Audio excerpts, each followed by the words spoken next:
We are rolling. Welcome to another episode of the Creative Businessmen. On this episode, we have very special guest, Jourdain Fisher. He's a very talented comedian, writer. He's written on The Tonight Show. He's written for Jimmy Fallon. He's been on The Tonight Show. He's just a super talented dude, and he's on his way up.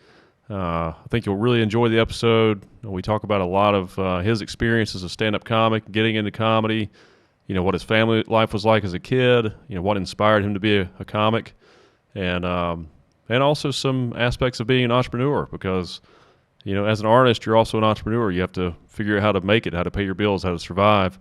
So if you're interested in pursuing your passions as an artist, you'll really love this episode. Also, if you're just looking to become an entrepreneur, I'm sure you'll find some healthy information or some helpful information in this episode as well. Be sure to like and subscribe if you enjoy the show. We really appreciate your support. And here we go. Well, Jourdain, it's great to have you on, man. Hey, thanks for having me. Yeah, it's for good sure. To be here. Where are you from, man? I'm from Greensboro, North Carolina. Okay, originally. Yeah, originally, Nice. 1990. And stayed there for 25 years and then got out in 2015. Very cool. What was early life like here? Oh, What did your family do? tumultuous. Divorce and all that kind of stuff. But yeah, early life, I mean, it's chill. It's Greensboro. Yeah. So it was pretty laid back. But it's a fine place to grow up. Right. It's just not for me and what I was looking to do. It's like I had to leave to progress my career. Right. So that's like the main reason I got out. If I wasn't doing comedy, I could totally see myself continuing my life in North Carolina from, whether I stayed in Greensboro or not, who knows? But Right. I could see myself in Raleigh or Charlotte or whatever. Yeah, sure. But yeah. Especially now as digital as everything is. Yeah, seriously, like the everything's grown so much. Raleigh has grown exponentially. Durham is nice. Dude, when I was a kid, Durham was like Sketchy. It was sketchy. It was shit. But my family's business is there. We have a funeral home. And yeah, that's right. Business is good. Yeah, business is good. Yeah, sketchy lends to money in a funeral home. So yeah, but yeah, and I never really had an interest in working for the business myself. I was always more of the artsy side. Both my dad and I kind of shied away from that. That's cool. He did music, and I was like, I'll tell jokes, and y'all go ahead and take care of the dead people. Yeah. So did your dad play? Did he play in a band professionally or anything? No, when you were a kid? he used to play in high school and college. He was like first chair, all state, all this kind of stuff. He played like French horn and trumpet and all that. He taught himself piano when I was a kid, which it's cool in hindsight, but very annoying as a child hearing the Charlie Brown song "Linus and Lucy" over and over again, because that's such like a repetitive riff, Right? just dun, dun, dun, dun, dun, dun, dun, dun, dun, dun, dun, doing that over and over for 45 minutes. And you're Wow. like, I swear to God, I'm gonna chop your hands off. That's funny. And he used to try to teach it to me as a kid, not that song, but just piano in general. Yeah. Which I, was open to, but kind of fought back because you're a kid, you want to go watch cartoons, Right? and run around or whatever. But I retained a little bit of it. And it's funny now because I still have always had like an eye and interest for music, and now I started getting into guitar and everything, which kind of surprised him. He was kind of like, "Oh, I thought you'd do piano," and I was like, Right. "I did too," but I really have a passion for guitar now all of a sudden, which is unexpected cool. outcome of quarantine. Yeah. So, Yeah, I had a similar experience. Actually, right before quarantine, I bought because I've dabbled with the guitar and stuff, since I was 16. But My man's got to eat, baby. yeah, Apologies, fellas. I got to Snack feed time. my baby boy. but All right, we're good now. I'm gonna open them pre-podcast next time. no, go for it. Fucking do you guys Give do? me how about a tray? I got a tray with my Get your tray. Yeah. little wheat. No. But I bought a drum set back before the quarantine yeah. and started playing the drums, and I was like, this was the instrument I should have bought when I was 16. Right, yeah, it's a nice escape. It's kind of almost scary in a way for me because I'm like, doing comedy for 14 years now, Yeah. Wow. and I'm like, I should be writing jokes. But I'm like so caught up in like trying to learn, these chord changes or, techniques or finger style or whatever that I'm like, okay, like, but, I think once I get back to New York, which will apparently be next week. Oh, nice. Yeah, I just got approved for an apartment like 30 minutes ago. Now I said when is it? He said November 1st. I said that's Monday. He said, oh boy. Yeah, basically I was like, oh crap, sneaks that's up on you, right? Really right around the corner. Yeah. But yeah, once I get back there, it's like, okay, like back to the the grind of creating what actually makes me money. Yeah. Well, I think as an artist, it's good to have other creative outlets, because I think music is a good creative outlet as an artist, and it's also a way you can sort of when you're playing an instrument, you can get to like a flow state. Yeah. And you'll start thinking about other things. Exactly. I've always kind of been that way too. Like guitar is meditative, and then like for me to create material, sometimes I have to be doing something else, and that be the main frequency and the sub frequency be the ideas that are coming through. Like when I used to work in a warehouse, I used to work for this company called Fastenal. Oh yeah.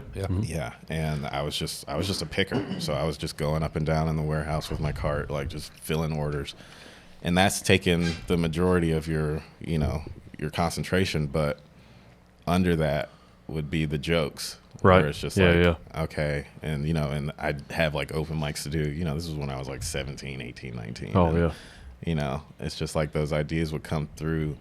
So it's like, if I'm like fidgeting with something or like doing a puzzle or something, it's like it kind of allows your brain to, I don't know, it just hits this other wavelength, right, that allows ideas to come through. It's like a creative state. Yeah. Mm-hmm. Yeah. That's why I like to do a lot of my writing at night.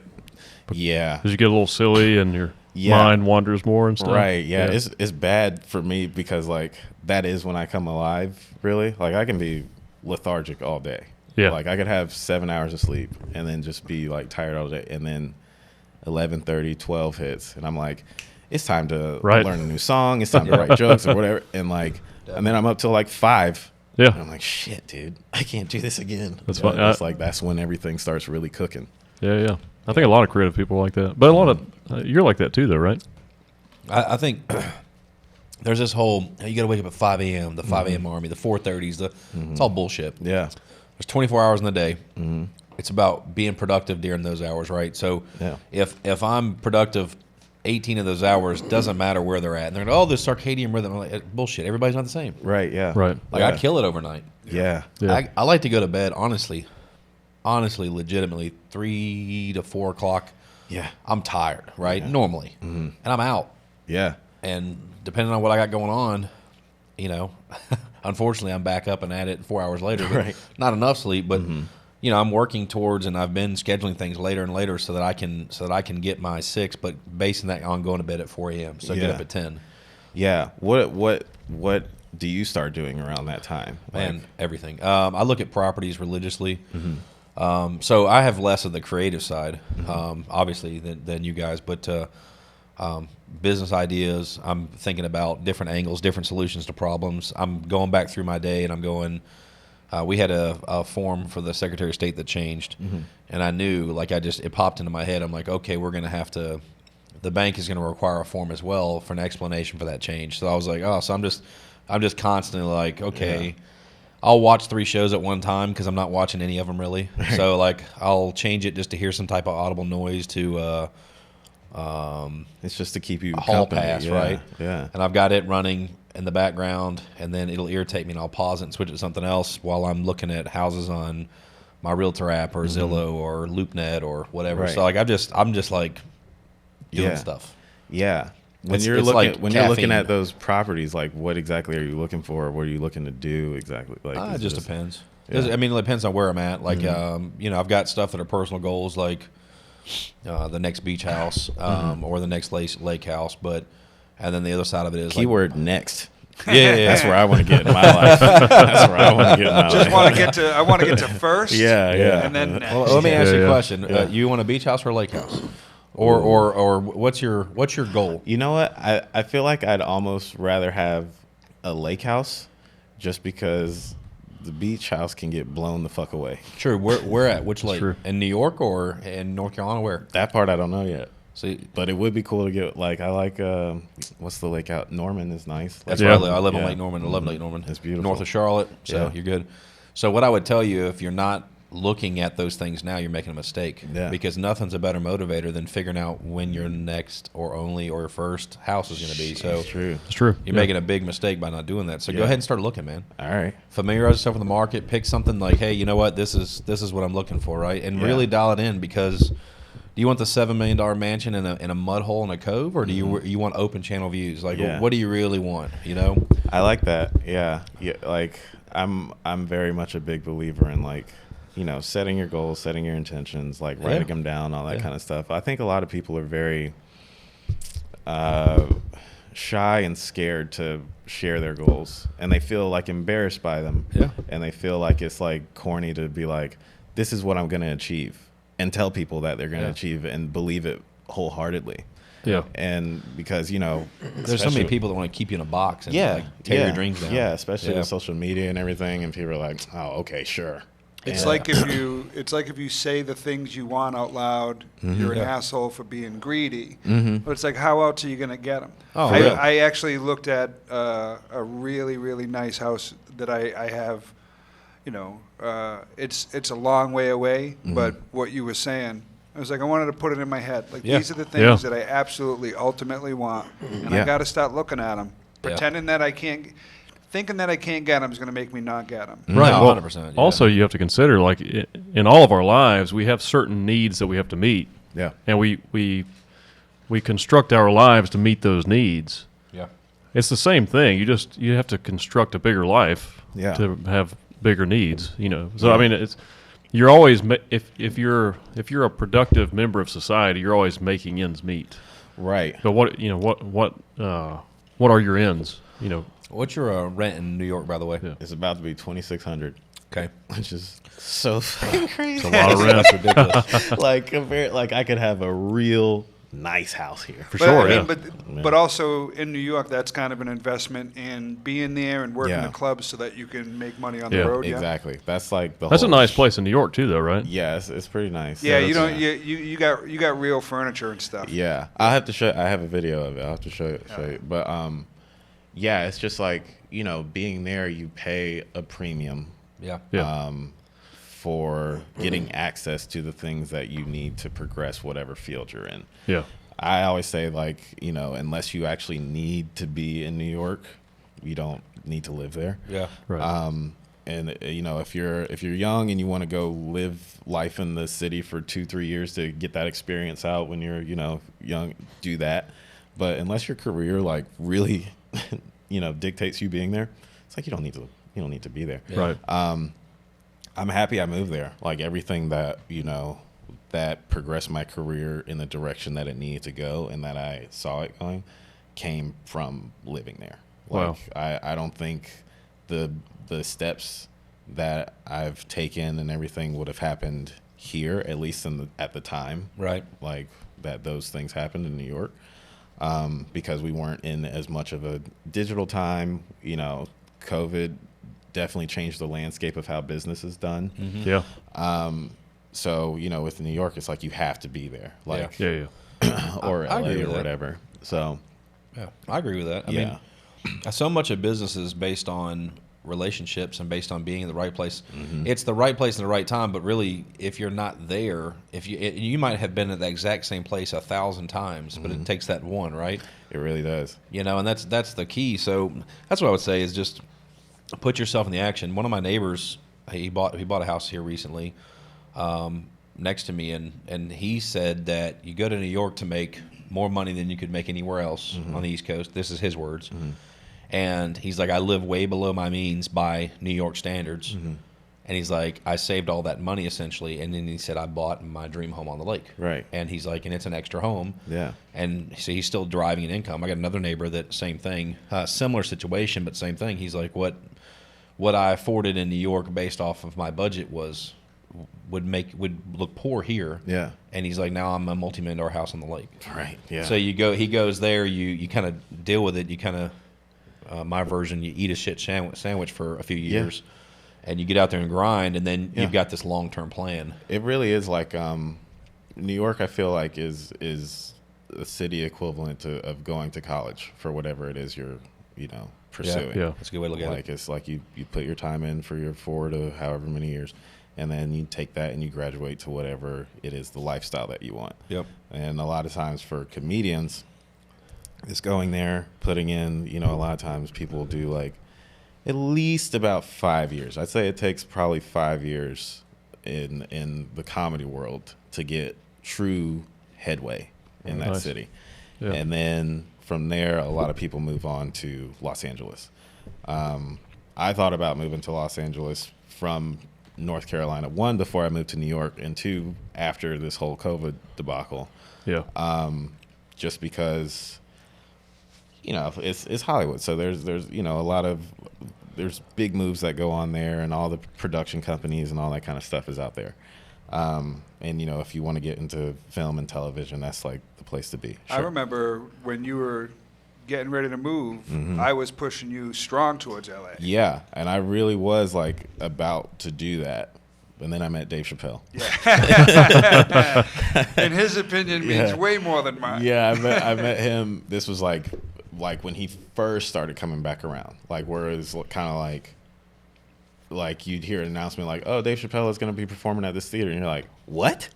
He's going to be performing?" Like it was like seeing him was just like holy shit, he's back. He's doing it. Yeah. So, went to his show. It was great. Met him after the show, and mind you, Dave, of course, is already famous, but he's not at the now. His fame is just like astronomical, superstar. Yeah. But it was a time where you could still like kind of talk to him, and he came to the bar that we were hanging out across the street from the theater at, and I talked to him. And mind you, Dave is like the guy I looked up to, like for comedy. He's like one of the main reasons I do this. One of my strongest influences. Yeah. And I talked to him. I was like, "Hey man, like I've been doing comedy for 6 years at that time." And he's like, "Oh, you're a comedian?" I was like, "Yeah." And I was like, "Yeah, I'm curious because I'm in a position where I want to move. I'm trying to decide between Los Angeles and New York." And he was like, "Well, I would go to New York." He's like, "That's where I came up." And he's like, "It's a great city. It's a lot of stage time. You'll learn a lot as a comedian. You'll grow a lot as a comedian." And, he just had like general nice advice and words, and it was quick, but it was enough to be like, okay, that solidifies the decision. Because, I was thinking like LA, nice weather, all that kind of stuff, but I knew in my heart of hearts where it's like I want to go to New York and get great. Like I really want to hone in on this skill of doing stand-up. And I remember talking to you, Trundy, in the Comedy Zone parking lot about this. This was before I met Chapelle, where I was just like, we were having this discussion, and it was like at the time you were talking about leaning towards LA, and I think you had just come back from LA. You had taken like a trip out there, and you were like, you go to LA and it'll happen quick for you. He's like, but if you go to New York, it'll take longer, but you'll be a fucking diamond. Yep. And I was like, yeah, that makes sense. And I knew that with the level of talent you have and who you are, that if you would have went to LA, you'd have gotten something big quickly. Yeah. But New York was going to sharpen you up in the ways that you weren't going to get sharp anywhere else. Yeah, and I think you need that, like with anything really. It's like you need to go through, I don't know, I guess the proper steps or the paces where it's like you can learn, because anybody can get something quick, but it's like, can you be prepared for it? Can you handle it? Yeah. And I'd rather like have the experience, first off, and like the tools. Like you're just adding additional tools to your belt as you go along. Yeah. And then once you're there, it's like, all right, now I'm actually prepared to do these things that are at a bigger level. Right. Which is, what I'm hoping to do next with the progression of the career and everything. But it definitely, like, you can see a difference between somebody that's spent time in New York and really had to hone in on their craft performing in front of those crowds versus somebody that hasn't, or like somebody that comes from LA. And I'm not like saying that to like, LA's just more laid back though, it's very laid back. And, I'm not like, trying to start like the LA versus New York, battle of I mean, when you come from different areas, you have different accents. Exactly. It is just what it is. Yeah. And so the way you're strong in New York is different than the way you're strong in LA. It definitely is. And like LA crowds are very like, they like, haven't seen them and performed it, it seems like they're very forgiving. Yeah. Like they allow certain things material wise to like get laughs where I'm like, it's a happier place. Yeah, though, right? it is. Like everybody's high. Everybody spent the day at the beach. Yeah. I'm just like, anything's funny to you. Yeah. like in New York, it's you like just saw somebody take a shit on the sidewalk. Yeah, and that's the host of the open exactly. mic. Yeah, it's like I just watched this guy jump in front of a train. Had to fist fight a rat for a sandwich, and now you're sitting here wanting to talk to me about your dating life. It's like come with it. That's funny. But yeah, it just makes you sharper. Yeah, it just makes you sharper. I think what you're talking about too is delayed gratification and work ethic. But imagine like the one-hit wonders, like the guy that was singing and he hit one song, made it big, and you never heard from him again, right? Yeah. Like that guy was skyrocketed to success, and he didn't go through possibly didn't go through these steps, right? Whereas what you're doing is you're going through all these steps, you're getting sharpened, but really you're doing what you're passionate about, and a side effect to that is you're going to get paid something. Yeah. And over time that number grows. Right. But the reality is you're still doing the same grind. Exactly. Chapelle's still doing what Chapelle was doing. It's at a much different level. He's getting paid at a much higher rate. But really, he's just doing exactly what he learned in New York, based on what you're saying, which is he's just working. Yeah. And the side effect is he's getting paid like crazy. Yeah. Yeah. And, and that gives him freedom of choice, but at the same point, he's still doing the same thing. Mm-hmm. He never got lazy. That's the key. Kept pushing. That's the key. And See, momentum. I love hearing that about LA. I would have told you other reasons not to go to LA, but that one works too. Taxes. That was the main reason I was going to say is taxes in LA are ridiculous. But and everybody thinks that's a joke or that's me just dogging LA for political reasons. No, it's a real thing. Like your number one expense when you start to acquire wealth is taxes. Mm-hmm.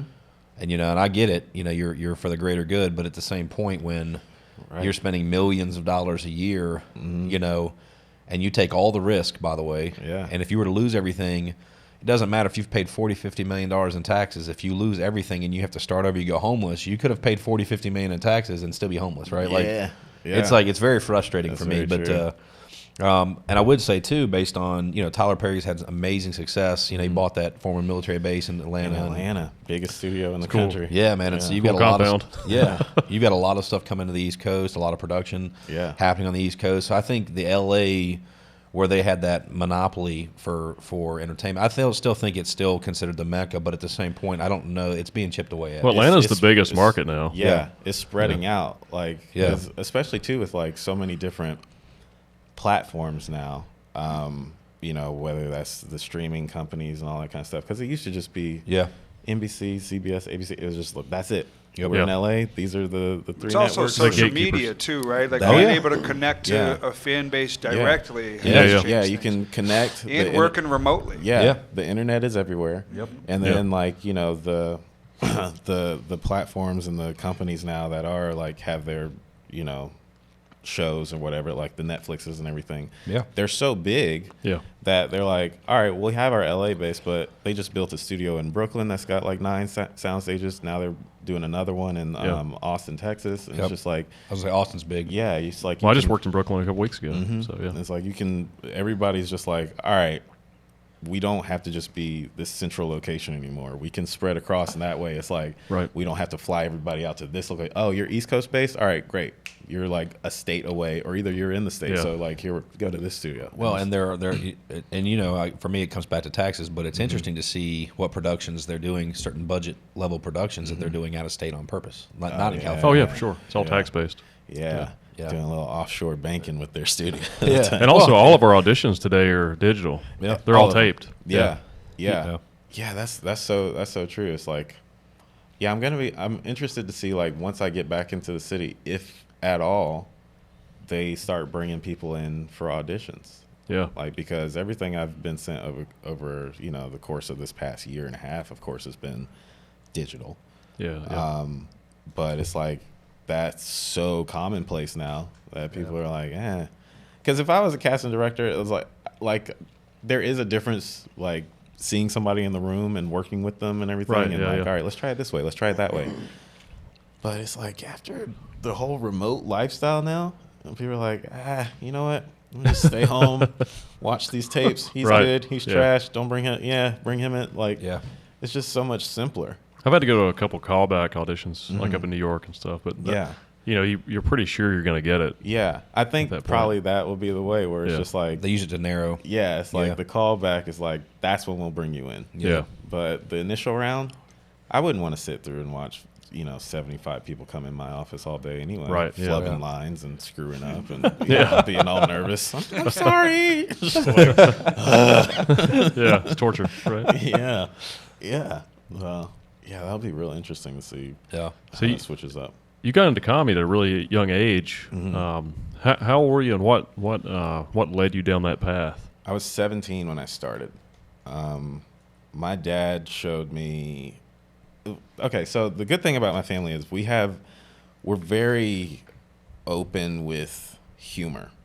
Like, I know, like, a lot of times it's funny because I've never felt this before, and I never understood it when, like, I would talk to friends and they'd be like, oh yeah, we watched like this movie or whatever, and this like scene came up, and I was like kind of like awkward. It was awkward watching it with my mom or dad or whatever, and I was like, really?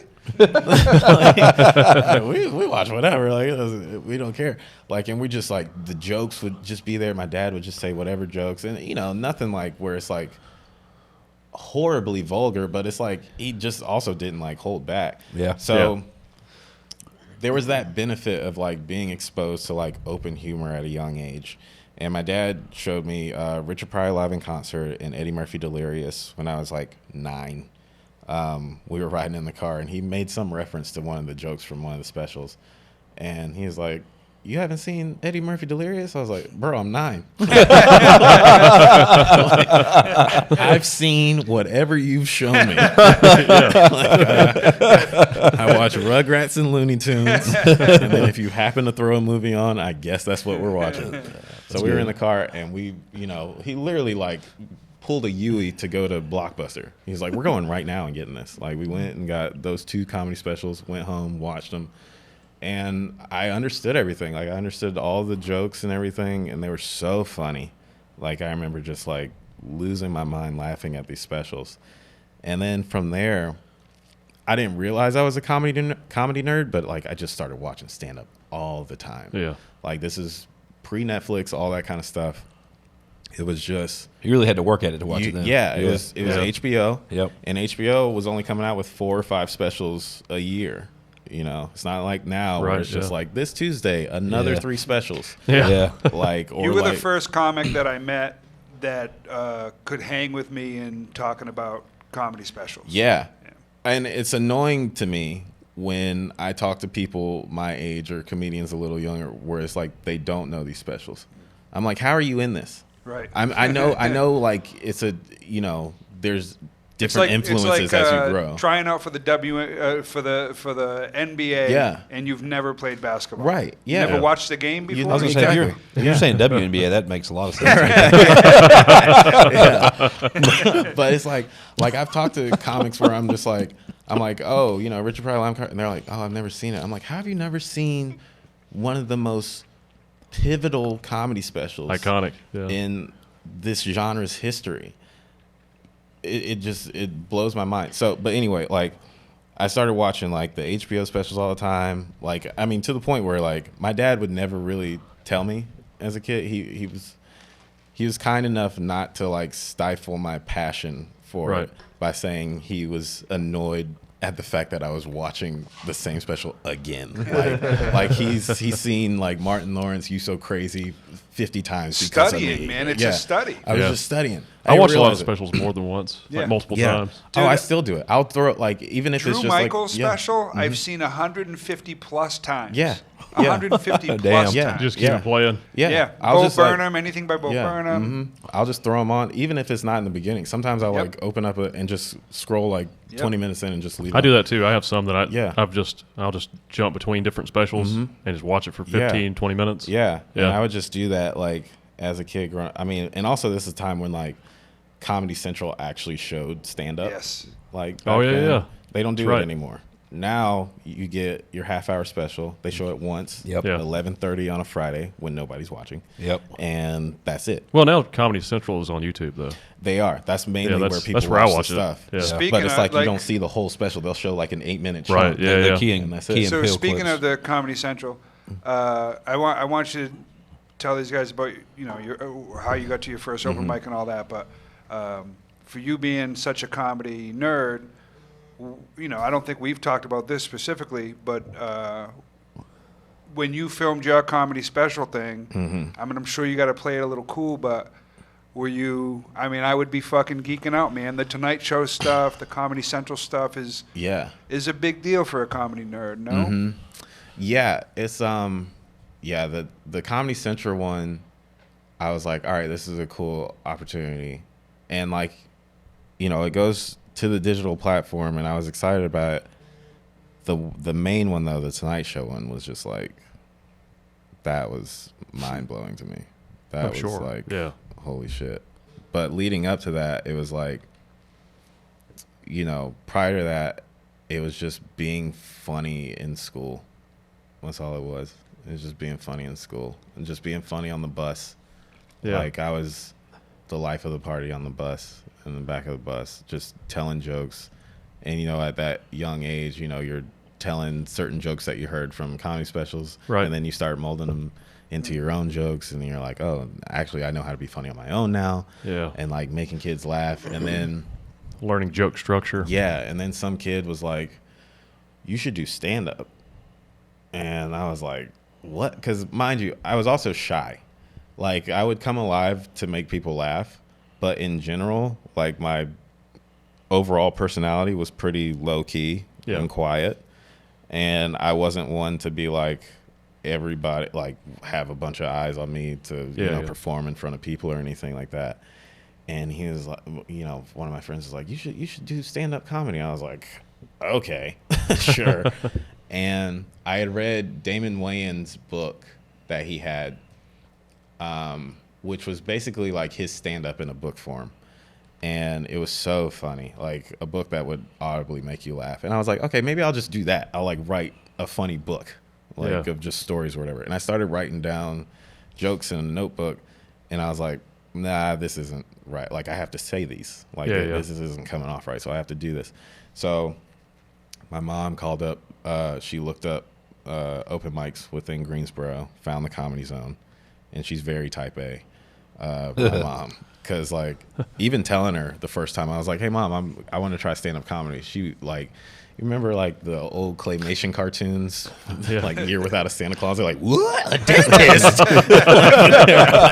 Eyes would go all crazy. That's, like, kind of the reaction she had. That's funny. And it just took her by surprise because I wasn't funny at home. I wasn't making a lot of jokes at home or anything like that. I was pretty quiet. I'd walk around the house with, like, my hood on and stuff like that. And, yeah, I mean, she was just very thrown off by it. But she was still supportive. So after, like, getting over that hump of, like, what the fuck are you talking about? She went and looked up open mics, found them. She was like, all right, they have them the first 2 Thursdays of the month. Are you available? I was like, I can do the second Thursday. She's like, you need to bring 5 people. Can you bring 5 people? I was like, yeah. She's like, all right, well, I'm going to lock it in. And I was like, okay. Like, she started with your own personal assistant. Yeah, she just kind of like bullied me into doing it. Personal She was assistant like, and driver, yeah, right? She drove you there. Hey, manager. I was 17, so I didn't have a driver's license or anything. So she drove me to the first open mic. Did she go in with you? Yeah, she went in. She was one of your 5 people. She was so one of my 5 4. people. I had my close friend circle there. My English teacher came. Really? Oh, wow. Yeah, That's cool. Another friend's That's mom awesome. came. Like, I went second. I told them, I was like, this is my first time. Please just don't put me first. And they were like, all right, second. Do you remember who the host was? Was it Chris Wiles? It was not Chris. Oh. Chris was out of town that week. And I remember they were like, Chris is unfortunately out of town. And the crowd went, aw. Yeah. And it was a guy named Bob Smith. He did the first open mic. And I had no idea who Chris was at the time. Yeah, I went on to meet him the following week or something like that. But so I was a rising senior in high school. That was my summer. That was the summer about right before senior year started. And for senior year, we had to do a senior project. And the project had to be something that was based around a potential career. So I thought to myself, all right, well, if I can do these open mics and this project at the same time, that'll give me an excuse to be able to go to the open mics, and it's 2 birds with 1 stone. Right. So we had to make like a trifold board, write like a 5-page essay, like come up with a product, all that kind of stuff. So I started taping the open mics and made my first made my first DVD reel nice. for like 5 minutes. I had to like show it to the principals to get approved because they had like swears and all that kind of stuff. Yeah. And they watched it and they were like, well, this is pretty funny. This kid's got something. They were like, just bleep out the curse words and you're good to go. Oh, that's cool. And it was kind of cool because you saw their temperature change towards me, like for the rest of the year. Like they would see me like in the hallways and be like, hey, Joy, you know. And it just kind of became this thing around school where it's like Jourdain does comedy. You know? Well, you're also like an early professional. Yeah, like you're starting to be up on their level at that point at 17. Yeah. So like the kids thought it was cool, and like people would come out to the open mics on the Thursdays or whatever. And it just kind of became this thing, and like people saw the tape, the final product, and they thought it was cool. And I just kept doing that for 6-7 more years, and then was like, all right, time to move to New York. Yeah, and then that's like starting all over. Like you're back into the trenches because here it's like I had worked my way up to becoming the house MC and doing some feature work on the road and doing competitions and stuff, and having success in those, and you're like, all right, like I've done the thing that I can do here. And then you move to New York and they're like, we don't give a shit about anything that you did down there. They're like, that's North Carolina. Was that here? No? Okay. Yeah, right. Shut up. Put your name in that bucket and wait an hour and a half for us to call your name so you can do your 2 minutes for the last 12 comics that are left in the audience. When you moved to New York, you were the best comic in North Carolina. And then, I think, you did start over when you went to New York, but I think you also cut in line because you're progressed more than most people who would just go in there fresh to start, Yeah, and it's very interesting, like, talking to people once you move there and seeing, like, what they have or haven't done. Yeah. Because, like, you talk to the comics and they're like, how much time can you do on there? I'm like, oh, I don't know. I guess an hour. And they're like, an hour? I'm like, yeah, like, can't we all do an hour? Because, like, at that time I had, like, been featuring, which is, like, generally anywhere between 20 to 30. And it's like I've had to stretch, longer than that before. So I was like, all right, But, yeah, I mean, even doing 30 minutes in that city is, like, a big deal. Right. Because all the open mics were, like, 2 to 3 minutes. Sets are, like, the professional sets are like 10 to 15. So it's just like a different ball game. Yeah. But that first year was just like kind of trying to figure out how to navigate the city, where to be, and it just kind of worked out. It's a lot of stars aligning, right place, right time, meeting the right people, being in the right situations. Yeah. And then it just it's means to an end stuff, just like you were saying earlier. So like I've always been like, I will do this one thing to get to this other thing that I need. Right, yeah. Like I don't care. You have to put in the work. Yeah, you have to put in the work. A lot of people have ego, and it's just like, just do it. Yeah. Like just eat shit Right. for just like the little bit of time that you have to do it. Even if it's like, oh, this club, they want me to audition for it's 5 minutes out of your life. Yeah, and you can't be entitled about stuff. I agree. Because no one owes you anything. Yeah, Yeah, it's you like just have to how minuscule is that amount of time in the grand scheme of your lifespan? Right. And that could when you're set doing up stuff, a trajectory. It's like in acting school. They taught us like when you do an audition, be happy about it. You're actually getting to work. Yeah, like that's what you do. Right. Every time you audition for something, you're working. Exactly. Yeah, you're performing. It's an opportunity, and a lot of people don't have those opportunities. Right. And a lot of people shoot themselves in the foot to not have those opportunities, or they just don't appreciate it. And it's like, dude, like all of this is means to an ends. You're always looking for like, everybody's like, oh, I just want to be there. And it's like, well, how do you think you get there? Yeah. You have to walk. Yeah. You have to travel to the destination. Right. You cannot just fucking teleport to it. Yeah. You have to travel. You have to make the journey. Yep. And each thing you do is just one more Yeah. grind of the blade. So That's all it is. It's everybody wants the result, Yeah. but nobody wants to do the work. It Yeah. seems like when I was first starting out, Jeff Schwartz said something to me that really resonated with me, and my family was a big thing. Like I didn't want Jeff to ever treat me like an employee, right? But I was willing to work for free to learn, right? And so I've had people that have been like, "Look, I'll come work for you for free." Yeah. Right? Like I don't care what, or put me in a role. I don't care what you pay me. Yeah. Like just I want to be around you. I want to show up. You have that mentality that's extremely rare. Like I'm willing to do whatever it takes. Right? I'll show up. I'll work for pennies. Maybe free is a bad example, but I'll work for nothing. I don't care. Yeah. I want the opportunity. Right? And then you get the other side that gets the opportunity, but it complains when they show up. Yeah. Like they show up to work and they're complaining about being at work. Yeah. Yeah. Well, as an Right, entrepreneur, a lot of times we're the last person to get Exactly. paid. Yeah. We worked for free for a long Yeah. time. Exactly. I had to. Yeah. I have a younger brother, and he's a very sweet kid. Great, head on his shoulders, everything like that. And he's an aspiring photographer. And I kind of had to teach him the same thing, where it's like, he takes these pictures of people and everything, and we're like, I told him, I was like, we're in a time now where pictures are very, very common. Like, we Instagram, so everybody wants to be seen and show off and all this kind of stuff. And I was like, there's a market right there, right at your fingertips. I was like, start taking pictures of your friends, like start taking anything, whatever it is. And I'm like, have you asked your friends to like, do their headshots or just portraits or whatever? Like just, just something that they can just throw on their feed. Yeah. He's like, yeah, but they don't want to pay. I'm like, that's okay though. Yep. I was like, listen, you have to understand that right now you're building your portfolio. Yep. Like you're going to have to work for free. I worked for free for so long. Sometimes I had to pay. Yeah, right. Like I literally had to pay anywhere from $5 to $30 just to go try to make people laugh for 5 minutes. Though in comedy, that's something I actually like about comedy, because I came from acting. Yeah. And in acting, you have to, it's like you have to have experience to get auditions, but you how do you get the experience without the auditions? You know what I mean? It's a weird thing. And but then when you finally start getting work, it's not like comedy where you can just go work. Right.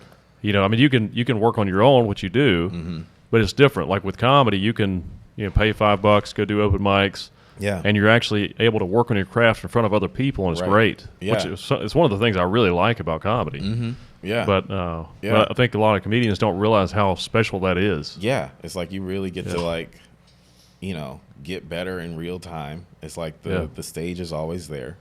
Like there's always an opportunity for you to get better should you choose it. Yeah, it's and cool. like that's the thing I had to teach him, where it's like, you're gonna work for free for a while. I worked for free for a while. You're an entrepreneur.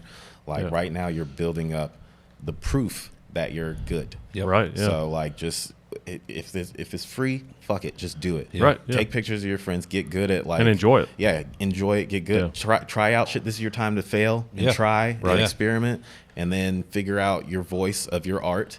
And then, when it comes time that somebody's like, oh, I want you to shoot my wedding, or I want you to shoot my concert or whatever, it's like, oh, great. Well, here's the proof that I can do this. Yeah. Right. And then here's my fee. Yep. And it's like, you're going to get paid. It'll take a while, but the money will be made up. Well, that's like when I talk about making money with comedy, you're getting paid.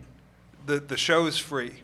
It's everything else that you're paying me for. You're paying me for all the work I've done over the course of 10 years. Yeah. You know what I mean? Legit. You're paying me for the experience. Yeah. Like the experience I have. Yeah. When you moved to New York, how long did it take you to get traction up there?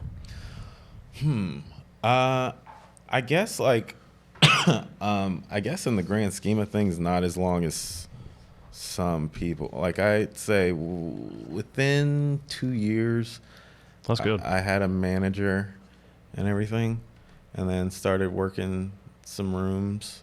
Because that first year is literally just trying to figure out how to live, survive. in the city. Yeah. But yeah, it's like. Now, you were already doing paid gigs up there, though, right, when you first moved there? Or at least in other places? I was doing paid gigs in other places. Yeah, you were traveling from Yeah. there, but you were when you first got there, you were just trying to figure out how I was to just live. figuring out. I remember Yeah. I had gone twice and hadn't seen you out. Yeah. And I messaged. I was like, "Where the fuck are you?" Yeah. I said, "Next time I come, if I don't see you on stage, we're fighting." Yeah. It's literally just figuring out because you're doing the mics again, and you're like, I mean, you're like just sending out mass messages to people to try to get on their bar shows, and they don't know who you are, right? And they don't know if you're funny, and they're like, "Can I see a tape?" And you're like, "Dude, like, I promise I'm good," and send them a tape, and they're like, "All right, we'll keep you in mind. We're booked up now." Yeah. So it's just a lot of runaround. Right. And then you start getting a little traction, and then it's like, oh, you start getting some spots at the clubs here and getting some spots at the club there. They start to know your name. Yeah, they start to know your name. So I moved in 2015. I think 2017, I got my first writing job. So that's quick, like in the as far as like city time. But you're like 8 years in by then too, right? Exactly. Yeah. And it's like, so it's not that quick. Yeah. So it's like people don't see it. Right. It's like it's an iceberg. Yeah. It's like all this shit under the surface. That was my 8 years in North Carolina. Right. And you're seeing the tip of the fact that I just got here, and it's like, oh, he did some mics, now he's doing some shows, and boom, writing job. But the good thing is you were ready for it when it came to you. Yeah. Yeah. Exactly. Yeah. It's like I was prepared because, it's like I had been in front of real audiences before. The joy is as annoying and as bad as bringer shows can be for comedy. The positive I will say is that I got to learn on a real audience when I was a kid, right like here, yeah. because people had to bring 5 people and all that kind of stuff, and I understand now how like bonkers it can be for a comedian to try to rustle up 5 people to come right see a show. But at that time it was like, oh, like I'm just thrown right into the deep end where it's like I got to go test out these jokes on 150 people, and I've never spoken in front of people like this before. But it makes you learn how to like actually work a crowd, which is great. Like be comfortable. So then when you get up to the city and you're doing jokes in front of, you're like, oh yeah, I've been here before. Yeah. And people see that, and it works to your advantage. So yeah. That's awesome. Yeah. So that traction came, and a lot of people. It doesn't happen for a lot of people, or they get stuck in certain scenes where it's like there's a ceiling to it. Yeah. And I can pick it out. You have to look at every situation you're in life as a step to another place. Mm-hmm. It's just a next layer. Yeah. And you have to realize what the bad steps are. Right. Yeah. You have to be Sometimes able you to step back. Yeah. You have to be able to identify them. Yeah. And see what bad habits are. And not just do the bad habits because your friends are doing the bad habits, and that's what's cool to do in that situation. Yeah. Anytime you start feeling comfortable, I think you're probably making a mistake. Wouldn't you agree? Oh, 100%. Yeah. I'm on the other side of that now, but I've had periods where I start to get. We'll use the word comfortable. That's probably more recognizable, and I think it leads to atrophy. Yeah. When you see yourself getting comfortable in those types of situations for what y'all do, what are the moves that you make to shake things up? I just reassess everything. I like to get back to I want to know what I'm missing. Yeah, if I feel too comfortable, it means I'm not doing something. Yeah. Mm-hmm. I think a good thing to do that maybe not be available to everybody, but I kind of disagree with that, is go find somebody that's successful in a field or an area that you think you'd like to be successful in, or that's more successful than you are, and go hang out with them for an hour. Yeah. Go put yourself around them. Go work for them. Go try to. I mean, literally, go pitch a product to them because, let's say that you think you're successful because, and a lot of people break it down to math of what they earn. So like, oh, I'm going to be successful. I'm going to earn $1,000 a week. Or, oh, when I earn $2,000 a week, I'm successful. I'm killing it. When I earn $5,000 a week, my life is going to change, right? Mm-hmm. And then what happens is they hit whatever that arbitrary number is, and it is arbitrary, but you hit 5,000 a week, and they do that consistently for some period of time, and they go, I've made it, right? Yeah. They start to relax, right? They get comfortable. They start to pick up some of those bad habits. They stop doing the work that got them to the 5,000, because maintaining a number and growing to a number are two different things and require two different levels of input. And so then you go hang out with somebody that makes $50,000 a week, and you go, okay, wait a second. Yeah. Right. It makes you reevaluate. So, and the other thing is, it's kind of cliche, but begin with the end in mind. That's why I say look at the lake house that you think you want. If you're not looking at it now, that's a mistake, right? That'll keep you on task. Yeah. And for me, everything I own, I want to figure out how to own it for free. That's a personal thing. So, me, when you say, what am I doing at 3 o'clock in the morning? I'm trying to figure out how to own my things for free, right? When you say own it for free, what do you mean? So, like, for instance, I just bought another lake house, and my plan there is it's going to be a cottage-style lake home, right? So I don't have to tear it down and scrap it. It's going to very much fit that. There's a few changes that I can make, but it should rent for about $5,000 a week. Wow. Yeah. Right. And there's a whole plan I'm going to put in place. But what I was trying to do was, this specific area I really like. It's a property that I'd like to own long term.